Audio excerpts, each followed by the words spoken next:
Milton public school के स्थापना दिवस पर वृक्षारोपण और काव्य गोष्ठी का आयोजन किया गया। सबसे पहले कार्यक्रम में आए अतिथियों, कवियों और स्कूल स्टाफ द्वारा मिल्टन स्कूल के प्रांगण में वृक्षारोपण कर वृक्ष लगाने और वृक्ष बचाने का संकल्प लिया गया।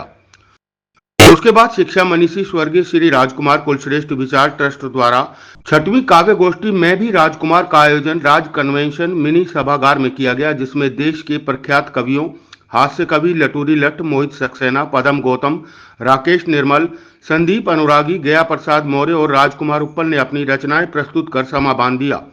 सर्वप्रथम मिल्टन पब्लिक स्कूल की निदेशिका श्रीमती चित्रा राज ने अपनी रचना प्रस्तुत कर सबका मन मोह लिया। जो घर आ गया उसको मेहमान समझा, लिया बढ़ के आंखों पे भगवान समझा। जो घर आ गया अतिथि के बिछोड़ने से निकले जो मासूम, अतिथि के बिछोड़ने से निकले जो मासूम, उन्हें मैंने पूजा का सामान समझा।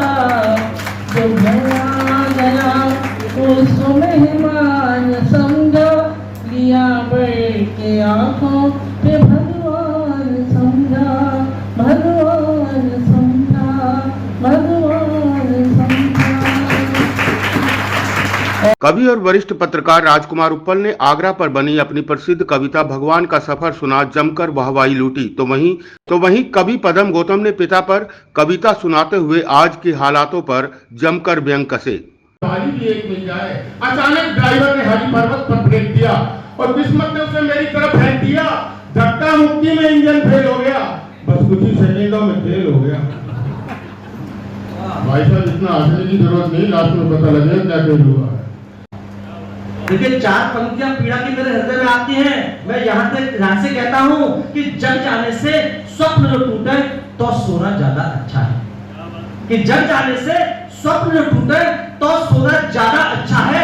दिल जब भी भारी हो जाए तो रोना ज्यादा अच्छा है, और जिनके करके माता पिता की आंखों में आंसू आ जाए, ऐसे बच्चों के होने से ना होना ज्यादा अच्छा है। ऐसे बच्चों के होने से ना होना ज्यादा अच्छा है। ऐसे, और देखिए बड़ी फैशन हो गई है। क्या चल रहा है? पिताजी जब तक जीवित हैं तब तक उनसे पानी तक नहीं पूछते, और जब वो यहाँ से गोलोक सिधार जाते हैं तब उनकी याद में बड़े बड़े कार्यक्रम करते हैं, उनकी याद में बड़े बड़े श्राद्ध होते हैं। माफ कीजिएगा, इस मंच से 4 कड़ी पंक्तियां कहता हूं कि सही सूरत न दिखलाए तो उस दर्पण से क्या होगा, सही सूरत न दिखलाए तो उस दर्पण से क्या होगा, न हो सद्भाव पुष्पों में उन्हें अर्पण से क्या होगा। कभी माँ बाप थे बीमार, पानी तक नहीं पूछा, खिलाकर खीर पूरी श्राद्ध में तर्पण से क्या होगा।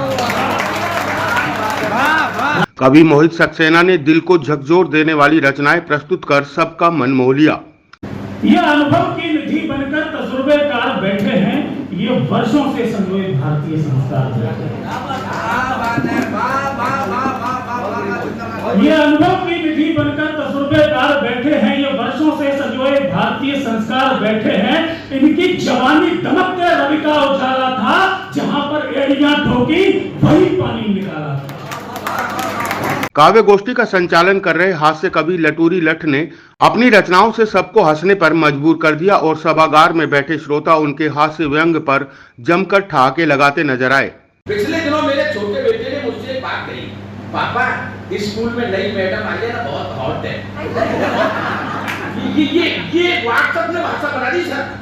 मैं किसी भी स्कूल में इस तरह की भाषा का प्रचार नहीं होता, लेकिन व्हाट्सएप यूनिवर्सिटी ने इस तरह की भाषा का इतना प्रचार कर दिया। तब इस पर एक तंज कसता हूं और आपके ठाके को आमंत्रित करता हूं। छोटे बेटे ने कहा कि पापा स्कूल में नई मैडम आई है, बहुत हॉट है, शी इज वेरी हॉट। अरे बेटी चुप, टीचर माँ के समान होती है, चुप हो जा। तो पलट के मुझसे कहने लगा, आप चुप हो जाओ, हमेशा अपनी जुगाड़ में ही रहते हो। इस बात पर मुझे गुस्सा आ गया तो मैंने बाप होने का अधिकार प्रयोग किया। इस बात पर मुझे स्वाभाविक गुस्सा आना था, गुस्सा आ गया तो मैंने बाप होने का अधिकार प्रयोग किया।